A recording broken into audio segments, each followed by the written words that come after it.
Hey everyone, George with the Art of Water, and just giving you an update on a previously built aquarium, one that we talked about here a few months ago.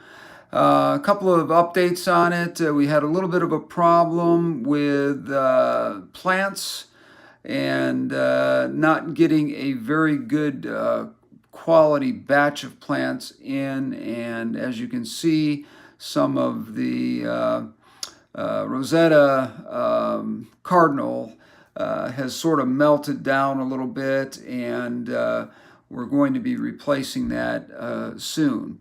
But one of the positive things I wanted to talk about in this little 5-gallon nano tank is number one, the benefits of a small tank like this for such breeds as the celestial pearl danio and also the sparkling dwarf gourami, both which have very similar tank requirements, very similar or the same type of water requirements as far as the parameters of the water, the hardness of the water, the acidity of the water, pH, etc.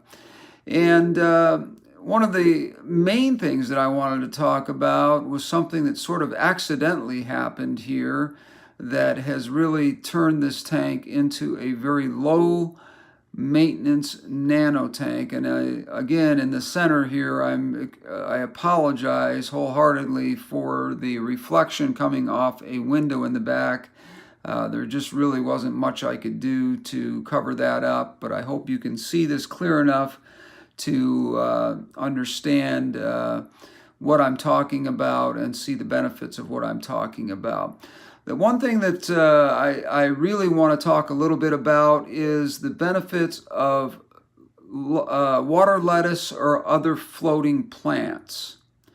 Now, I didn't really give a lot of thought to floating plants in a nano aquarium just because you're limited with room in the first place, and even though you want a nano tank to be well stocked with as many plants as you can possibly get in there during the build, the floating plants just really didn't come to mind to me until a friend of mine came to me and said, the danios, the celestial pearl danios, and the sparkling gouramis both enjoy similar environments, and floating plants such as water lettuce offers up some opportunities for places for them to hide. Also gives the tank the ability to soak up nutrients by these plants that otherwise would be something that would give way to algae growth. And I have seen out of this tank that has now been built for approximately 5.5 months, I have seen absolutely little to no algae growth whatsoever. Now, I attribute this to two things. Number one, the plants in here, even though some of them are not doing very well because they were a bad batch, I actually questioned whether or not I should even put them in here at the start of the build because they were not in the best of shape. They came in the mail to me that way, and I thought, well, I will use a little bit of CO2 and some fertilizer and get these guys to come around and take off. Well, that didn't happen.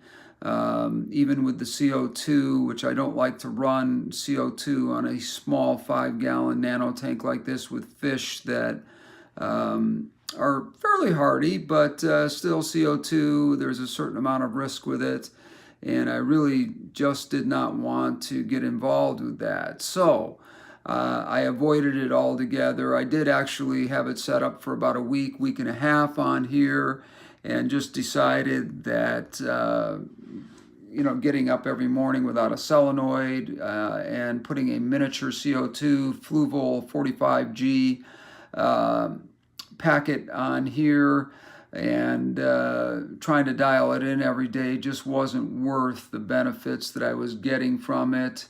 And anyway, long story short is a friend of mine came along and said, George, I've got some of this water lettuce that's growing like crazy in my aquarium, and it's a very clean aquarium. I've got no issues whatsoever. The fish that have been in there for several months, and tank has had absolutely perfect water parameters.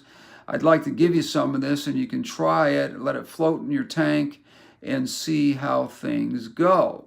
So basically what I did is I dropped about 7 or 8 small pieces of this water lettuce in here, and as you can see, the roots themselves on here, I just have to keep trimming them because they just take off and go crazy. But what they're doing, one of the benefits that I was not aware of that my friend told me would happen, is these nutrients that are sucked up by the roots in these water lettuce plants are really taking up all of the nutrients that algae would normally thrive in. So the nutrients that algae would thrive in are actually benefiting this water lettuce plants, and they are really taking off. I'm going to bend my camera just a little bit so that you can see. I have actually cultivated probably another 15 to 20 smaller plants off these and put them in some other tanks that are very similar, with similar stock in them, that are, again, those tanks are thriving as well. I really researched for a while after I put these in the benefits of these floating plants. And there are many varieties. Water lettuce is just one. This is what they call dwarf water lettuce. And there is a scientific name for it. I don't have that in front of me. I probably should have been prepared to give you that. But you can buy this online. You can get 24 pieces for like $17, which I think is a fantastic deal. 24 pieces of this you can probably spread between 3 or 4 aquariums. And you will be absolutely amazed at how well the root systems grow on these and how healthy the plants remain. The second thing that I attribute the success of this tank with, and the success of growing these floating water lettuce plants, is the lighting on this. Now, this particular tank was a tank that I wasn't real thrilled with when I got it, because it was a 5-gallon that is made by a company called Imaginarium. But I really believe that the actual company that makes it is either Hagen or Fluval. And I don't know that for sure. I'm going to do a little bit more research on it. I did try to look it up a little bit here, and I really wasn't finding much online that talked about this. But this is basically a item that is sold under the name Imaginarium by Petco. Now, I don't buy my tanks from Petco typically, simply because they don't have a very good variety of them, and the low lead glass is hard to find, and the rimless glass is hard to find. On this particular tank, we have a situation where the glass is rounded on the front, and I don't see the rest of it, but the clarity of the glass is really quite remarkable.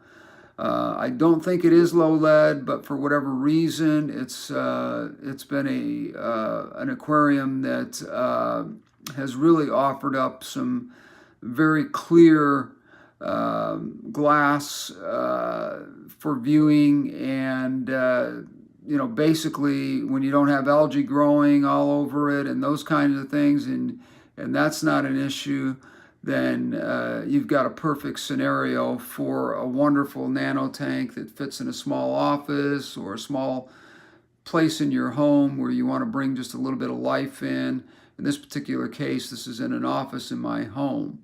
So, getting back to the floating plants here, I am convinced 100% that part of the battle on algae is grabbing some of these kind of plants that are going to stay small.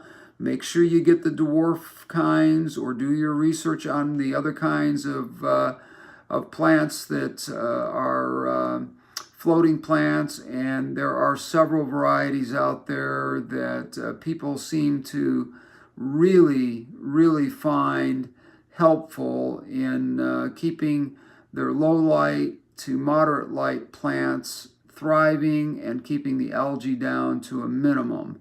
Now, I do also have two small autocinclids in here that have been in here since the beginning of this tank, and I know that they do a pretty good job of keeping any algae that might grow. I have seen a little brown algae here and there, but nothing that wouldn't be out of the normal for some of the best aquariums that you could possibly find out there.